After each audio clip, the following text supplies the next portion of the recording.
company for 1 year, and I can't tell you how happy I am, and I would like everybody to give a round of applause to Tom and Mike for what they offer for us. It is absolutely a pleasure to work with those guys and all the other management staff that run the offices. So, and I think that's why we're growing as most of the other brokers are shrinking, in my opinion. So that's pretty good.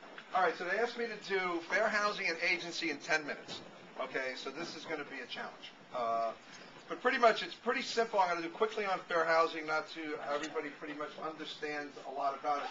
But the real key here, again, is I think if anything you want to remember is the advertising should focus on the property, not the neighborhood or who lives in it or the type of person that you are trying to bring into the property. It always should be about the property and so forth. Craigslist is a real killer, and I do believe our particular policies, you really want to make sure all of your, whatever you're putting in, is going through your manager to be checked. These are some of the words that you're going to watch out for. Oh, I have the wrong slide.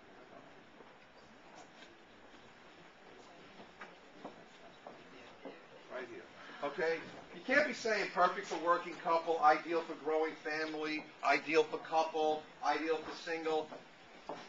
Government or whatever, the powers that be have determined every time you state like that, you're discriminating against someone else. So anytime you're putting something like in that doesn't encompass everybody, you're leaving yourself open for a challenge on that. And I can tell you one of the issues came from an ad from 3 years ago on Craigslist that we had that all it really said ideal for couple. Okay, and that's what became a problem because it just discriminated. And they'll find us up to, I believe they were trying to settle it at $10,000. So you need to be careful of that and so forth. So again, without going in a long thing on fair housing, it's important that anybody who wants to buy has the right to live wherever they want to live, okay? And we have an obligation to treat them. The other key word that I think is important when you're dealing with fair housing is attitude, okay? It's how you treat people. When people come into your office, do you treat everybody the same? If the couple comes in and you project them, you know, it's the lily white couple per se, and you sit down with them and you're getting them a cup of coffee, how you doing, blah, blah, blah, you're all over them, blah, blah, blah, and then you say the interracial couple comes in and you're almost like closing the shades, I'm ready to go home. That type of attitude will be picked up. Now, I always like to say when I teach the subject also, you just need to be consistent. If you treat everybody like shit, that's okay. As long as you treat everybody that way. So, and then nobody can say you're treating them any different. All right? So really, your attitude, and don't think they don't know when you're calling on the phone and you get the call and you're like blah, blah, blah, and you're not even writing anything down and you're not going to call anybody back. You're leaving yourself open for a possible violation when you do that. You need to treat all people equally. You need to call them back. There's nothing wrong to say to somebody if they're looking and you don't have that particular inventory, if it's the truth, to state that, okay? But if you say you're going to stay in touch with them, you need to make sure you keep a file on them and what have you on that. So without going any further on that, I do believe if when in doubt, check it out, check with your manager, run it by it, and always remember, never, ever ask for the type of person that you want or disclose that. It's got to be about the property. Okay. What if it's someone that you don't feel is a right fit for you to work with? How do you, you know, with that, you don't want, you're not going to discriminate, but how do you? The quick question I would say, what is the determining factor that they're not a right fit for you? Is it because of income qualification, or is it because you feel that Personality, unrealistic. Personality, you're going to have to be careful on that one, what that means. So again, what I could tell you, if the person you're working with is someone that comes from a protected class, a minority, something along those lines, you're going to say it's because of that could lead to a problem. Not minority. You don't have to work with anybody if you feel they're uncomfortable. If somebody's threatening you or you feel uncomfortable, they're not qualified. Well, say to the person, I feel it would be best for you to find an agent to work with you in your area.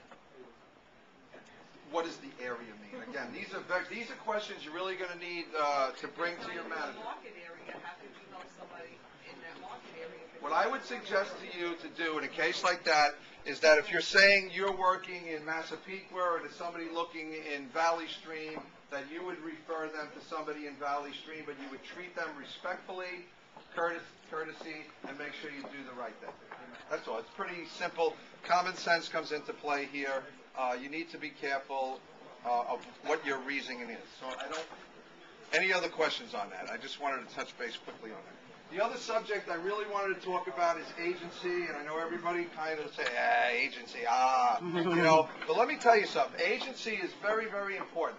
I chair the grievance committee for the Long Island Board. I've been doing it for 2 or 3 years, and I can tell you right now, yesterday we had a case where someone is possibly going to lose their commission because they don't have the proper form signed off with the proper disclosure form on how you sign off. And although agency is a broad topic and it would take an hour or 2 hours to cover all that we want to talk about agency, I just want to focus in on one area, working with buyers this morning, okay? It's critical to understand when a buyer walks into your office, okay, on that particular case, and you've already expanded about trying to get them to be a buyer broker, so we're eliminating that. They don't want to be a buyer broker, they want to be a customer. Everybody's with me? You need to do a disclosure form at that point. Now, you need to understand at that point that you're hoping to sell them one of Century 21 American Homes listings, correct? That's where the goal is first. So at all times, the first time you meet somebody, who are you going to be? What type of agent? Selling agent. Who said broker agent? You need to pay attention, okay, because that is wrong, okay? Right off the bat, you're showing Century 21 American Homes. That is a seller's agent at all times. You got to look at it this way. Tom and Mike are the ultimate brokers for us, okay? We all work under their umbrella, no matter what office we're in, okay? They have a direct relationship with the seller, and accordingly, so do we. So our relationship is right to the seller. We get direction from the seller, seller's agent, all the time. That should be the first document you do. Sign it, have them sign it, and then you have that done. Now what's going to happen is you're going to wind up showing them various properties, okay? How do you determine what agency you're working on when you're showing them other properties? Well, now if it's another company, let's say it's Prudential. Right? Now all of a sudden I'm a broker's agent, not a selling agent? You're a broker's agent if you're showing somebody else?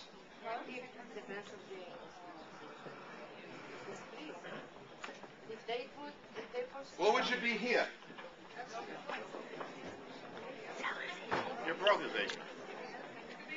You have a choice right here, right? The key, really the point I'm getting at, you need to be looking at the MLS to see what they are offering out. In this particular case, the broker's offering all three. You know what our company policy is here, correct? Yeah. We don't offer out seller's agency. It's only in-house between our own agents and the seller.